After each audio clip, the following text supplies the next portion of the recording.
បើគ្នាយើងដែលចូលចិត្តបែបស្ងៀមស្ងាត់រ៉ូមែនទិកមិនចង់រំខានពីអ្នកដទៃបែប relax បែបស្រូបយកខ្យល់អាកាសត្រជាក់ស្រិបស្រាវហ្នឹងអាចមកលេងទឹកធ្លាក់កាត់ទៀងបានជម្រាបសួរហើយនឹងសួស្តីអ្នកទាំងអស់គ្នាជាពិសេសមិត្តអ្នកដើរផងដែរ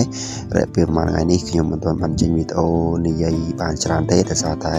ទីមួយគឺបញ្ហាសុខភាពដែរអញ្ចឹងណាអ្នកទាំងគ្នានឹងអធិស្ឋានអ្នកទាំងគ្នាផងដែរ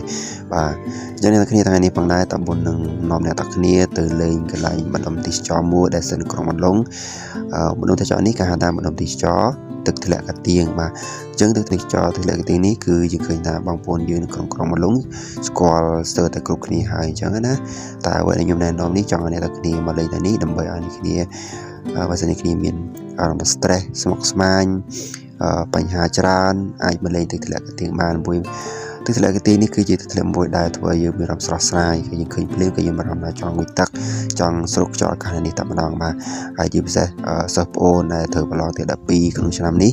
អាចមកស្រូបយកខ្យល់នេះឬក៏យកស្ពើទៅរៀនសិក្សារៀនសូត្រនេះក៏បានដែរព្រោះអីនៅកន្លែងនេះស្ងាត់វាល្អ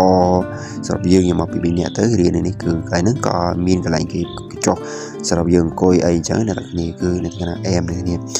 បើនិយាយពីទឹកធ្លាក់កាទៀងនេះ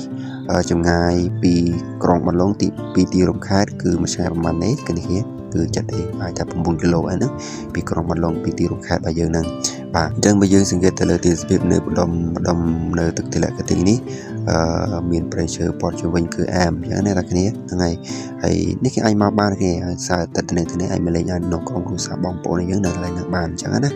បាទអញ្ចឹងបើយើងនិយាយពីរមណីយដ្ឋានឬក៏កន្លែងទេសចរក្នុងក្រុងរបស់យើងក្នុងខេត្តរបស់យើងគឺមានច្រើនបាទអញ្ចឹងយើងចាយពេលឲ្យច្រើនទៅដើម្បីឲ្យយើងផ្សព្វផ្សាយតំបន់ទេសចរក្នុងក្រុងរបស់យើងក្នុងខេត្តរបស់យើងបានច្រើនបាទកាន់តែច្រើនកាន់តែល្អអញ្ចឹងអ្នកគ្នាហ្នឹងហើយដូចតំបន់ទេសចរក្នុងស្រុករបស់យើងមានច្រើនអ្នកគ្នាមិនខ្វះទេស្រេចតែយើងនេះ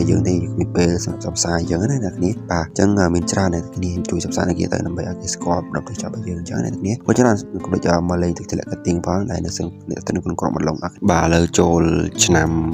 សកល2026ផងបាទអញ្ចឹងជាឆ្នាំថ្មីជាឆ្នាំដែលយើងប្រើជីវិតមួយដែលថ្មីផ្ដល់នូវគោលដៅដែលថ្មីជីវិតថ្មីបាទអញ្ចឹងជីវិតចាស់ដែលនៅ2025នោះដែលយើងបោះចោលទៅយើងចាប់ផ្ដើម focus ផ្ដោតទៅលើឆ្នាំ2026នេះយើងក៏ដៅចង់ធ្វើអីយើងធ្វើហ្នឹងអញ្ចឹងអ្នកទាំងគ្នាហ្នឹងហើយបាទអញ្ចឹងអ្នកគ្នាទៅស៊ូឡើងអ្នកគ្នាបាទស៊ូឡើងឲ្យបានជោគជ័យរកគោលដៅរបស់យើងឆ្នាំ2026នេះបាទអញ្ចឹងគុំអ្នកគ្នានឹងអេឌីតអ្នកគ្នាហើយក៏ជូនពរអ្នកទាំងគ្នាប៉ុណ្ណេះក្នុងឆ្នាំថ្មីនេះ2021ឆ្នាំសកលនេះជូនពរអ្នកគ្នាមានសុខភាពល្អសុខភាពល្អហើយនឹងសូមអ្នកគ្នាមានអាយុវណ្ណៈសុខៈពលៈក៏មិនគ្រាឡើងជួបគ្នាវីដេអូក្រោយបាយអ្នកទាំងគ្នាបាយ